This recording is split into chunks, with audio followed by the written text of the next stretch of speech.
Welcome back to Project 360 Part 2, guys. We've got a lot to cover. You'll notice my voice is probably going in and out a little bit. I'm just getting over being sick, which kind of sucks, but it is what it is. We left off in the last video looking at this, and I kind of mentioned, hey, we're waiting for this to come in the mail. We got it. It came in the mail. What causes this is actually casting flaws on the inside of the gearbox where that pushes into the side of the gearbox. And it rubs through the mesh screen over time. The only real way to fix that is you pull the one out, obviously that's damaged, you go through with a file and you slightly file down a little part of the gearbox on the inside. Sounds worse than it really is. Let me see if I can show you guys underneath the car where this is and what it looks like. So if you look right here, it's this nub right here. So you have the casting for this boss, basically, for the bolt, basically, that goes in for the cover. This goes right in, and on the other side here is where it's rubbing.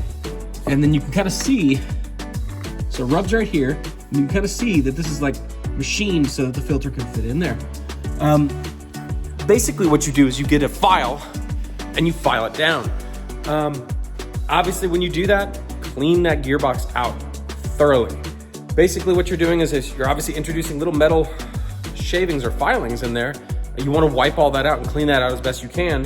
The oil is going to flow over this and this will probably catch it. However, if for some weird reason it doesn't, it's going to go into the oil pump. And you don't want that stuff going into your oil pump. And then the oil pump will go pump up to I believe the way the oil circuit works on this motor is it'll go up to the oil filter. Then the filter will feed into the rest of the motor. So you have two filters, I guess, in line there to catch it, but you don't want it to get past or clogged into any of those, especially if you just replace the filter and it's clean. Also, when you go ahead and get access to it, you're gonna take this cover off right on the bottom. And this is an aftermarket one because the original ones are super, super easy to strip the drain plug. So this one's a Hill Engineering. Where does it say it? Right here. Hill Engineering. They're about 150 bucks. Get them from Recombi America or something like that, or Hill Engineering themselves. When you put this thing back on, make sure you scrape all of the sealant or gasket that you have off of this with a razor blade or a plastic scraper, whatever it is, pick your poison, whatever you're used to using, and use something like this or whatever you want. But this stuff is amazing. It's probably the only stuff I use from Permatex. It's expensive kind of for what it is, but it's a gasket maker and you will never, ever, ever have to use anything else. You'll never use anything else. It's not like their orange garbage that you would see people put on valve cover gaskets. This stuff's amazing.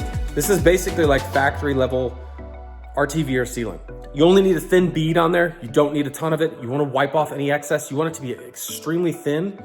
Put it on the gearbox itself, wipe off any excess, and then put it on and give it 15 minutes. You'll be good to go. With this new one here, we need to basically lube up these O-rings before we put it in. Now, when you put this in, it's not going to go in 100%. You're going to get about probably to about here, and it won't go in. So you'll have to use a rubber mallet to tap this in. Now, the reason I said take off this plate here on the bottom is because you're going to want to guide that filter in as you do it. And when you tap it in, you'll be able to see if it's seating correctly or if it's binding on anything. So let's go ahead and get started with that first. Let's try to put this thing in.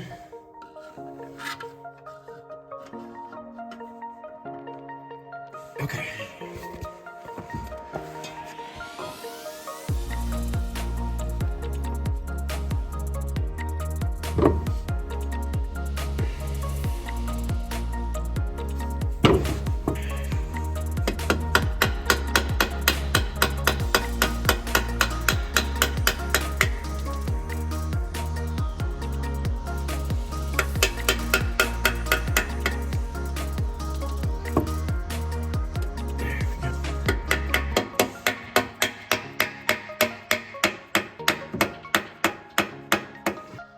All right, for the last part, obviously this isn't gonna do it. It's the O-ring there at the top.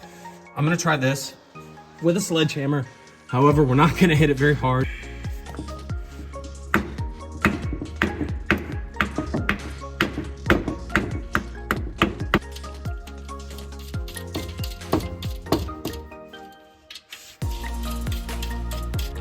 You don't need a lot of torque on these. Literally probably hand tight and then maybe a quarter turn, if that.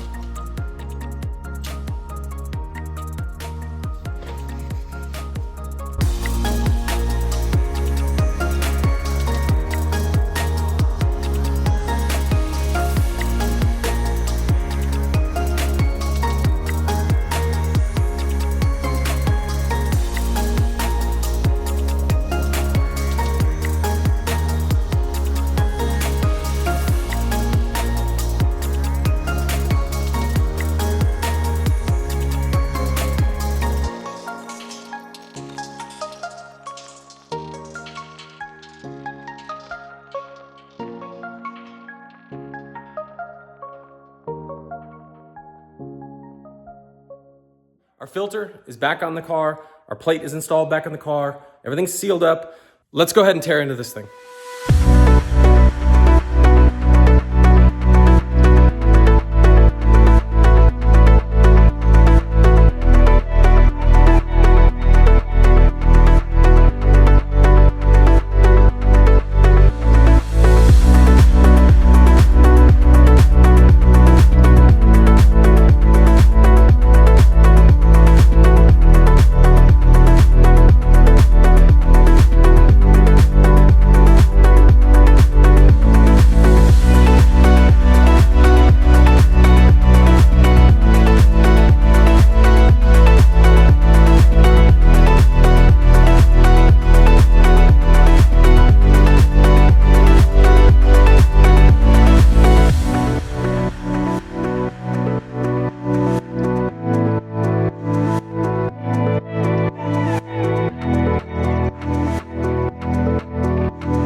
All right, as you can see, guys, this thing comes apart fairly easily. There's some intricate stuff, and probably as you saw when I was taking it apart, some of these panels, the side panels, right over here, taking out the fasteners for these, those get stripped pretty often.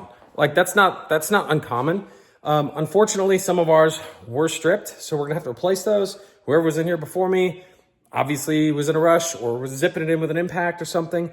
That should be done with a 1/4-inch drive ratchet. It should be done by hand.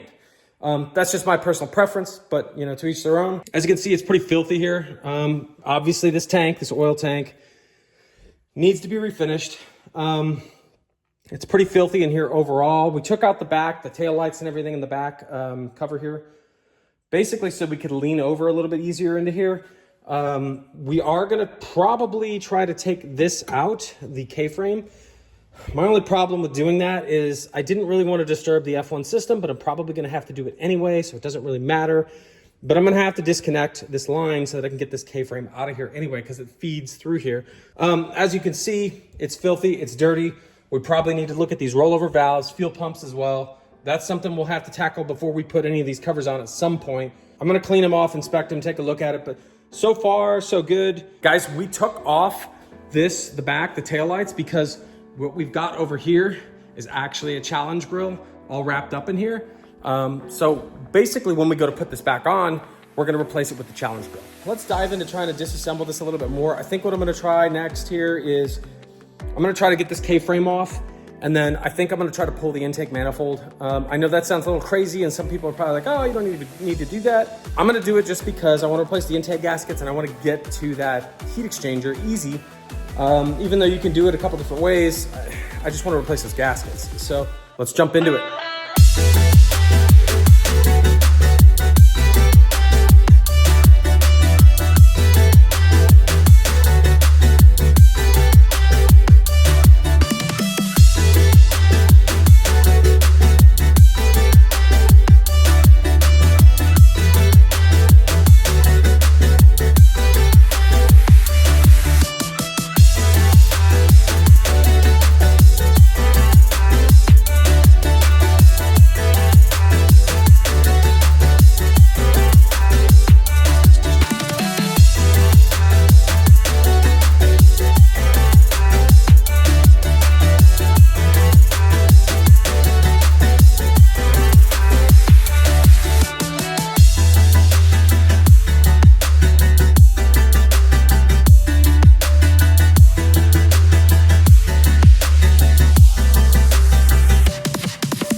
we're gonna pull this intake manifold off. But before we do that, there's a few things we need to do. We've got an oil filter in the kind of in the way, not quite. I mean, we don't really need to remove it, but we're probably gonna do it anyway because we're gonna change it because we drained all the oil. But there's some bolts here. I think these are 10 millimeters on either side holding harnesses. Fuel rails, which are in the way. We're gonna disconnect some fuel lines. There's some hoses that connect at the back. The intake manifold, we'll probably have to pop these clips off here off the coils so we can feed them back through here. There's a few things we need to do basically. Take a look at this. It's pretty filthy. I just hit this with brake cleaner and that's what it looks like currently, and this is what it looks like cleaned off. So if that gives you any indication of how nasty this motor is right now, full of leaks and just caked on grease and oil. But we're gonna go through and we're gonna clean all that off. We'll do that as we do this, kind of segment it out. We'll pull off the intake manifold, and then I think what I'll probably do is see if I can get inside here on the passenger side, and we'll see if we'll probably cut the battery switch on in the front. And then what we'll do is move the seat forward and fold it forward. We should be able to get in there. If not, I can push this whole car backwards and I can open the door a little bit more and I can pull the seat out to make it a little bit easier for me to get in and out of the car to access that panel in the back. That's a whole process. I'm gonna have to probably be super, super clean with gloves on my hands so that we don't dirty up the interior, lay down some blankets, stuff like that. But for that intake manifold, we also have gaskets, and I've also got for the fuel rails, when we take those off, I've got rebuild kits for the injector. They're new filters that fit in the top for the inlet of the injectors and O-rings at the tops and the bottoms. I'll pick up probably an inexpensive injector cleaner where basically you pressurize cleaning solution that will shoot through the injector and you can pulse it manually with a power source, a battery or something. I don't know. There's a bunch of them out there, so I'll have to do a little research. It's been a long time since I've looked at those. Motorman fuel injection is where I got these from, but these are injector seals and filters for the factory fuel injectors for this car. I forget offhand, I'd have to go back and look, but I want to say they're Bosch, like EV6 or something. Someone correct me in the comments if I'm wrong. I tend to let this stuff, I order it after I do some research and then it just goes in one ear and right out the other and I forget about it. Also, as I mentioned earlier, I've got the intake manifold gaskets. Now, this came with the kit for the, where is it? Heat exchanger right here, which we're gonna swap in. And like I mentioned, we're just gonna pull the intake to do this because I want to replace all the seals. I want this thing to be like, I don't have to go back in there for years. Additionally, on top of that, I also have an O-ring for the oil tank. So we're gonna replace that as well. We also got these gaskets as well for the intake manifold. If you look, this is the top part right here where it says Ferrari, the red part. When we take this off, it's these seals here. The reason I did that is because there's no telling how filthy the inside of this intake manifold is. And I know that sounds kind of OCD, but what a lot of people forget is that people will fill this motor thinking it's like a normal engine, full all the way up with oil and go, oh, it's on the dipstick. And then they start the car and then it overfills as the oil heats up and it floods into the intake manifold. And when it does that, now you're burning oil or there's oil just puddled sitting in the intake manifold. When I got this car, when I started it and drove it, for the short bit that I didn't see any signs of burning oil. However, I don't know if someone's done that before and we don't know. So if the intake manifold's off, I'm just gonna kind of go through everything to make sure it's 100% perfect. It's got the right gaskets. The gaskets are in perfect shape. They're brand new. The fuel rails are great. The injectors are good. So that when I stick it back on as an assembly all together, pretty much, well, mostly, fuel rails come on afterwards. But once I put that all back together, I don't have to worry about it. I know that whole entire system is good to go. Also, another thing I mentioned, guys, earlier was that we were gonna use some 3D printed tools. And so we have this. This basically fits over the end of the crankshaft. We're gonna use this later for the timing belt setup. 3D printed, really cool. I forget exactly who made these, but really nice guy that's in the Ferrari community made these for his own car and then put the models up for free. This right here is used to lock the cam gears, okay? We'll see how this goes, only because on here, I don't know if the exhaust variators are the originals that are the ones that need to be replaced. I don't think they have the green dots on them, but I don't know that. My production number on the car falls below the value. My hope is that a factory recall fixed those at some point, but we'll see. I'm gonna need this to lock it in place, but I might end up just pulling the cams out entirely and pulling off the variators and all that, cam gears, and swapping them out. We'll see how that pans out. The other one is this. This is used to lock the flywheel in place so that you can break the crankshaft bolt loose, so that you can get, the pulley off and you can get out the timing belt stuff, all that. So I ended up not being able to print this one because the 3D printer I have is really for my kids. And it's probably, I think it'll only print stuff that's 3 by 3 by 3 inches or something like that. Obviously this is a lot larger, so I ended up farming this out to a company. I think it was like 30 bucks for me to print this. We have an engine mount here, or a gearbox mount. This is, I believe this is the one for the 430. It's basically what's used. But if you look, I don't know, this one doesn't look toasted in the back. Let me see if I can. It doesn't look bad or cracked that I can really see at first glance, but I don't know. I may just swap it anyway, I'm not sure. So that we at least have something in there that's known to be a better upgrade or a better piece that handles better. Rollover valves, and I mentioned that earlier in the video. I'm not a fan of these things only because they get stupid expensive to replace. However, guys, the reason you see Ferraris on fire is that right there. Those rollover valves and fuel pumps. If those things are cracked, those lines or the fittings to the actual rollover valves themselves, you start venting fumes into the engine compartment. And look what you have just right next to those fuel tanks with the heat shield. You have exhaust headers, and those things get insanely hot if you're wrapping this thing up to like 8 grand or 8,500 or, you know, coupled with the fact that the engine compartment here, you've got obviously glass, but you also have a little bit of venting here, and then factory, this is solid, right? Unless you've got a challenge grill, which helps let heat out, and that's kind of an upgrade in a way, but it also looks nice. You start getting fumes in here, you know, because those rollover valves are busted or the lines are busted, and that's how you start a fire on these things, and that's why you see those things burn to the ground. That's not the only reason why it happens, but that's a good portion of it there, and that all comes down to maintenance. Make sure you replace those things. You don't want a rolling road hazard or like your nice car that bursts into flames because you wanted to save, what, 1,500 bucks in parts for hoses and rollover valves? I mean, don't get me wrong, that's kind of, I'm not gonna lie, that's kind of expensive for what it is for plastic valves and hoses. However, if 1,500 bucks is gonna keep your car from bursting into flames and catching on fire and burning to the ground, yeah, I'm gonna take the $1,500. I think we're gonna have to do that. I mean, just looking at it here, I could probably hold out for a little bit longer, but I don't know if it's really worth it. But if I'm already in here and everything's already torn apart, why the hell not? So that's on my list in my head. I think I'm probably gonna tackle that, but I'm not gonna do any of that stuff basically just yet until I can basically get the timing belt, water pump stuff done, intake manifold, fuel injectors, coolant hoses, all that stuff done so that, you know, once the motor fires and I go, okay, everything's good, it sits here and idles and the coolant temperature's great, oil pressure's good, you know, sounds good, there's no funny noises, everything's cleaned up, then yeah, I'll probably tackle it at that point, but that's down the road. So oil tank looks kind of haggard. It looks not so nice. You can see it's all chipped up and the coating's coming off. What you guys can use for this stuff, by the way, and we'll get to that in another video. Obviously, a lot of this stuff's coming later down the road because we're trying to keep in order and keep some stuff going here. But there is, oh man, I got a whole bunch of stuff up here. I forget what it is. I want to say it's VHT brand. It's not this, but it's VHT brand paint. But they make wrinkle paint, wrinkle coat, like that you can put on anything, valve covers or whatever. It looks awesome. It is amazing, and it's high temp as well. So, and it's really durable. I think, oh man, what did I use it on?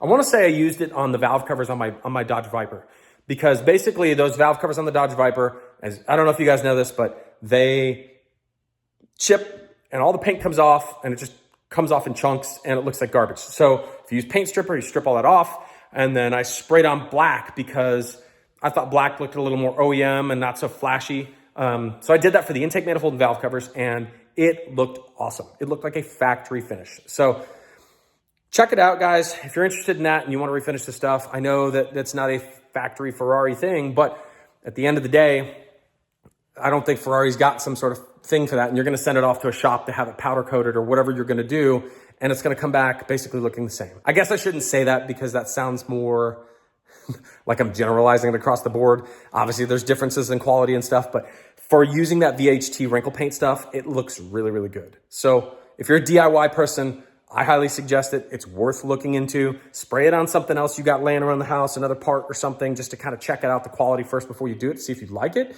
And if you do, run with it, right? So, all right, enough of me talking. Let me shut my mouth. Let's get back to this.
the intake manifold. We pulled this thing out, and as you can see here, we have some oil sitting there on the throttle body. That could just be from the crankcase ventilation system, you know, just over time for 18,000 miles, you know, some of the oil. It also, I guess, could be from somebody overfilling it at some point, maybe. Once we tear this thing down and we take these plenum, the top half of the plenum off, we'll take a look at that on the inside. You get to see the velocity stacks and all that stuff that's in there. We'll replace those seals and everything. Injectors over here too. We're gonna go ahead and rebuild these. You know, all the seals and everything in the filters, clean up all the rails. This thing is a beast. It's pretty heavy. So we'll go over that in a video. But what we've got here is the last thing that's left is taking out the access panel to get to the timing belt. Let me show you. Taking this off in here is gonna require, you know, gloves and then kind of setting this thing up. I might take out the seat. I don't know yet. I haven't made that decision yet because it does make it a lot roomier and easier to do this, but we'll see. But as you can see, like, I've got to go ahead and take off panels and trim pieces. And that's something you got to be super careful with. You know, you don't want to damage it because it's tan leather. You're going to see it. It's going to stick out like a sore thumb. So, we're gonna save taking that off and getting at the access panel for the next video, which it's not a long process, but you know, we'll save it for the next one. Also, we'll probably start cleaning this engine bay as well at some point here soon.